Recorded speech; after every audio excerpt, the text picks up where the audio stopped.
Hey guys, it's Patch. This is a review of the Waymark Thru 40. This is the kind of backpacking pack that I use, and actually now this is my only pack. I used to have the Osprey Talon 44. Link to a review for that is up here, but I've sold that, so I now just use this for day hikes, like backpacking, everything, because it's so versatile. This is a weird one because the Thru model now on the Waymark's website is framed. So I think you get like aluminium struts in it. I think the closest to this now in terms of frameless pack is the Evolve. But yeah, this is just my review of this product as is. So it might inform you if you're looking at getting one of the other ones. I think the frameless ones they do are the Mile, Dark Sky, which is like a day pack, and the Evolve, which is 38 litres, I think. So this cost me, well, I got it on sale, but the Thru online now is retailing for £220 or $240, I think. This weighs 18 ounces, which is 510 grams. So pretty lightweight for one of your big three, basically. Obviously, the framed pack, if you got the Thru online now, would weigh more. You basically choose your back length. So I'm a small medium, I went for, and that's 15 to 17 inches, and there's a guide online on how to actually measure that. It's obviously from the kind of top of your spine down to a certain length down your back, but 15 to 17 inches, that's small medium, and that basically dictates the volume of the pack. If you've got a longer spine, longer back, you have a longer or taller bag essentially, so bigger volume. So this being a small medium, in the model that I got it, this turns out at 38 litres. So while the Thru is kind of marketed as 40 litres, it fluctuates. When I bought this, I think it fluctuated from 38 up to 42, depending on how big your back was. The materials used for this pack are VX07 and VX21, depending on where the material is. So I think on here it said the black was VX07. This green bit is VX21 just because they were the fabrics they had. You can choose what colours you want, so I was boring and went for black with a little bit of green because that's what most of my kit is anyway. But you can have like some really bright colours and stuff. There's a massive choice, at least what there was when I got it.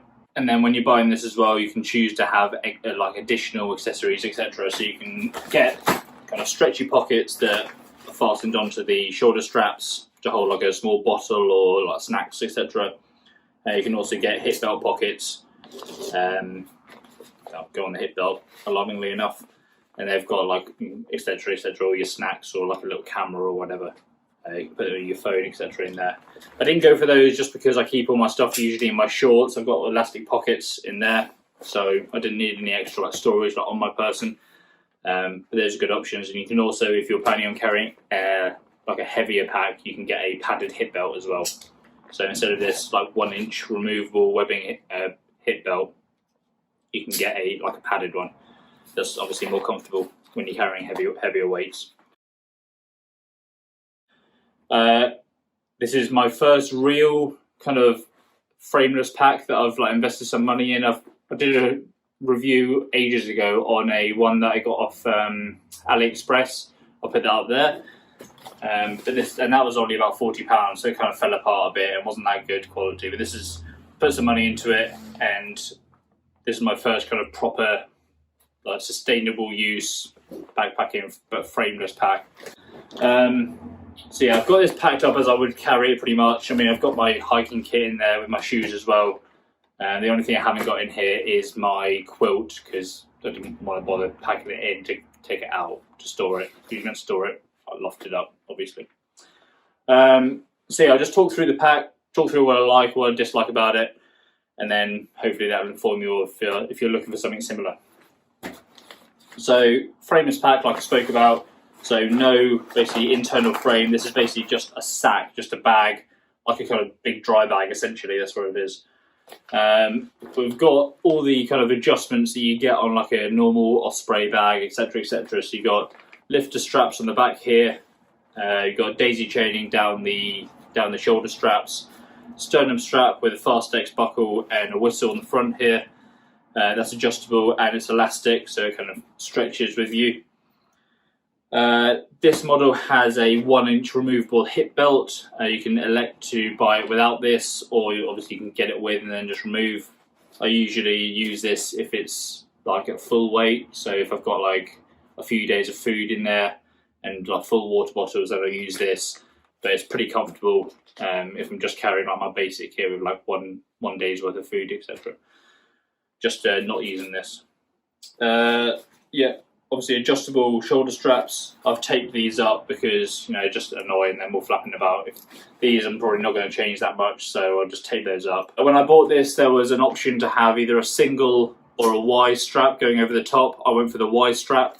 So basically this allows me to take my Knock-Vecto water bag and put it over the top, and this will kind of secure it, so I don't have to put a full kind of bladder of water inside my pack where everything could get wet. So I can just kind of top flap it over the top here, and then that holds it pretty steady. Like I said, essentially it's just a big dry bag. So this clip undoes at the top here, and it just rolls out, and then there's a bit of Velcro holding it shut, and then you can see straight into the bag there. I use you don't necessarily have to, but I use a pack liner, so I just use like a rubble sack in mine, just for peace of mind. But the pack is essentially shower-proof,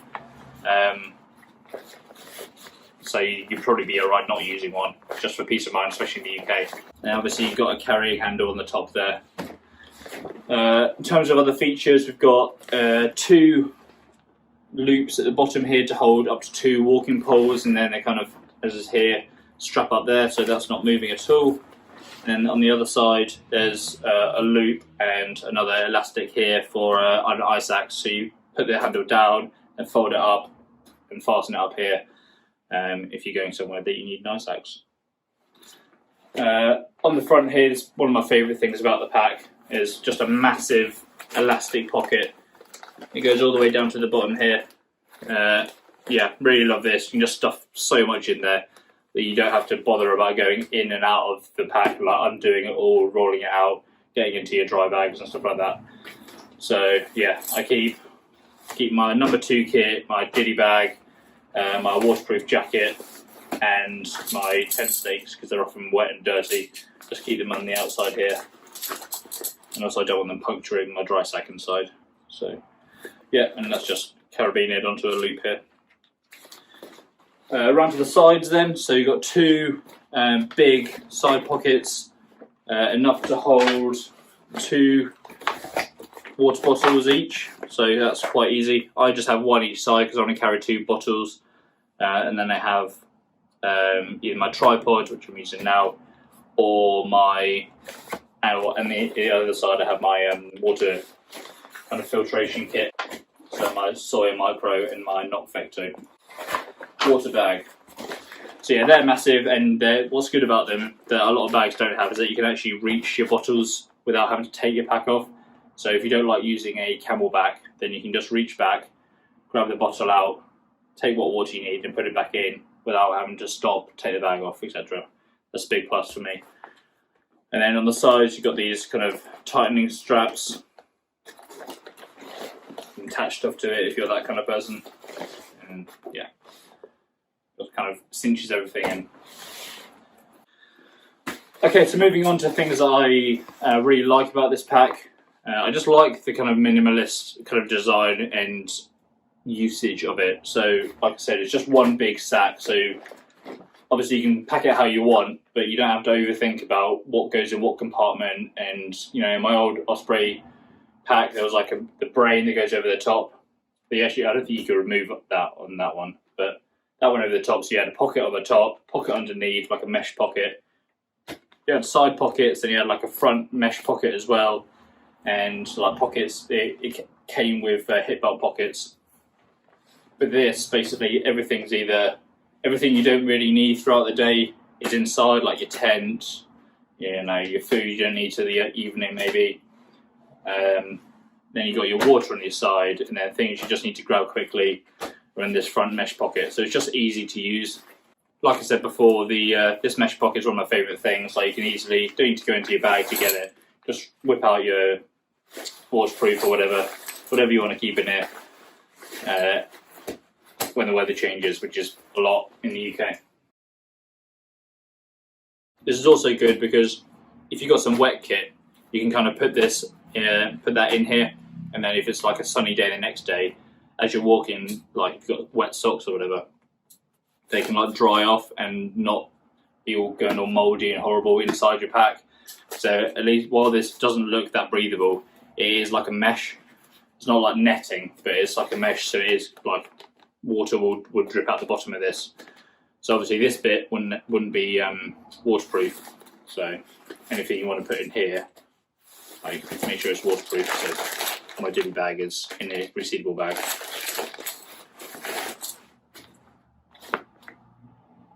As before, you can reach your water bottles while you're moving, so you don't have to stop, take the pack off.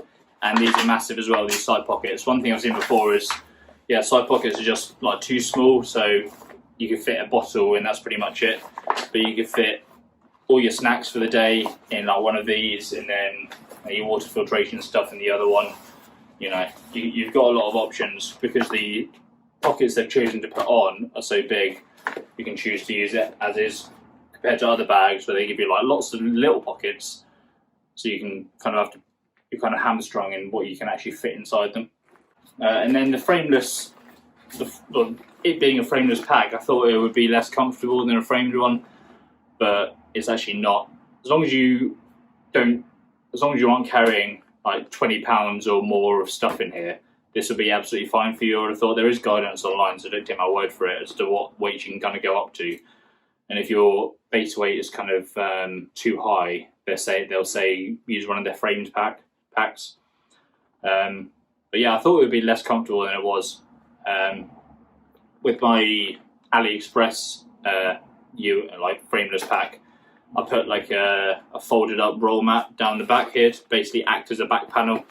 But I don't use that anymore. I don't use a sit pad, so this is just it. And as long as I pack it properly and as I normally do, it's perfectly comfortable. Yeah, really happy with it. And the shoulder straps, nice and padded, nice and breathable, really good.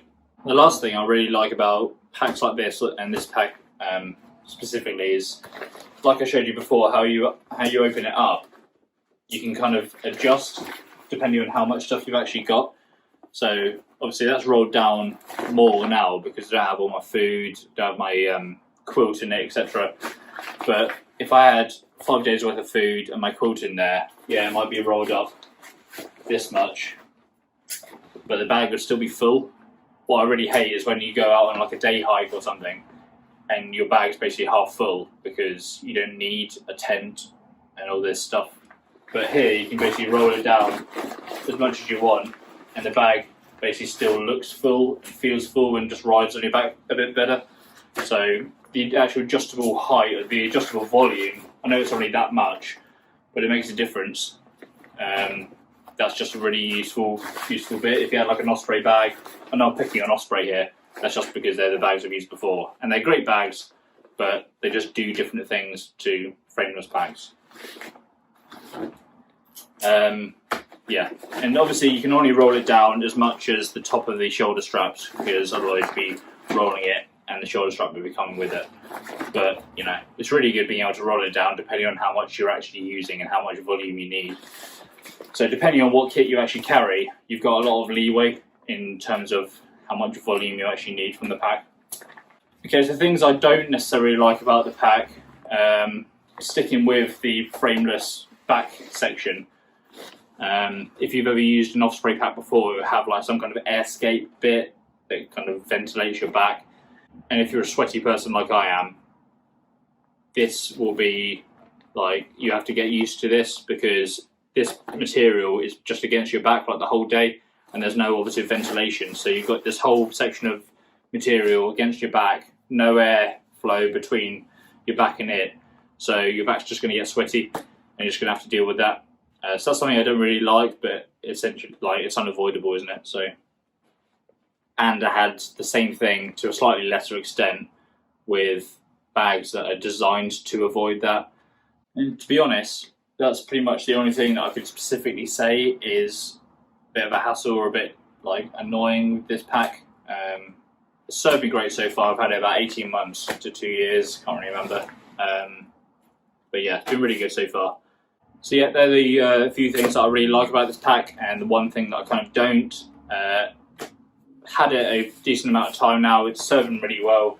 Doesn't look like it's going to be breaking down anytime soon, so that's good.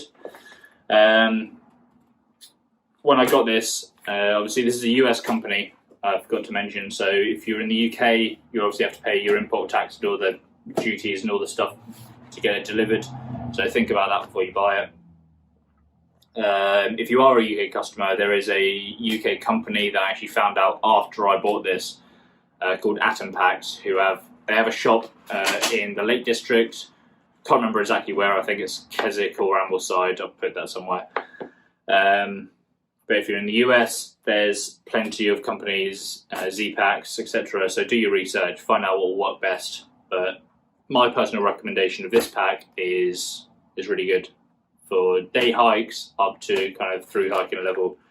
Yeah, really versatile, and yeah, I assume from this that all of Waymark's gear is made to the same standards. So yeah, I'd say they're a pretty safe bet. Really enjoying this so far, and I'm glad I got it, because I've been messing about with buying cheap, buying twice on bags before now, and I'm glad I just bought the one that I wanted and I've got it. When this pile's in, I'll probably look at Atom Packs because it's good to get buy from local companies. But yeah, this is working really well so far.